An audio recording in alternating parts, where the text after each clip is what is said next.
Quand le verre de votre enfant déborde, il remplit aussi le vôtre. Dans la première vidéo, je vous montrais comment le verre de l'enfant se remplit toute la journée jusqu'à déborder. Mais maintenant, regardons ce qui se passe autour. Quand le verre de l'enfant déborde, il remplit souvent le bol des parents juste en dessous. Et dans ce saladier, il n'y a pas seulement les crises de l'enfant. Il y a la fatigue, le travail, la charge mentale, les tensions de couple, les frustrations, la solitude, le quotidien à gérer, les nuits difficiles, les inquiétudes, les doutes, l'anticipation permanente, la peur de la crise, l'hyper-contrôle. Encore un peu, encore un peu.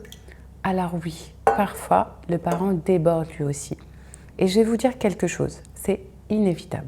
D'ailleurs, ce qui compte, ce n'est pas d'éviter ou de retarder le débordement. Ce qui compte, c'est comment ça déborde. Comment on parvient à laisser sortir sa colère sans tout dévaster autour. Comment on parvient à revenir au calme et à l'apaisement après la tempête. Pour éviter ainsi de fragiliser le lien avec votre enfant et d'accumuler les blessures. Parce qu'on peut apprendre à traverser ces tempêtes émotionnelles et faire en sorte qu'elles deviennent plus saines pour tout le monde.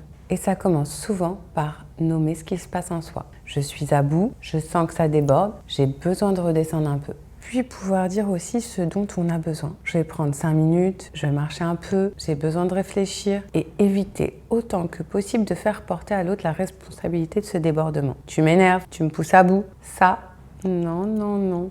Ce n'est pas évident au début. C'est un nouveau mécanisme à trouver, mais progressivement, le cerveau peut apprendre à mieux traverser ces moments. Et c'est là que le neurofeedback aide parents et enfants à mieux traverser ces débordements au quotidien.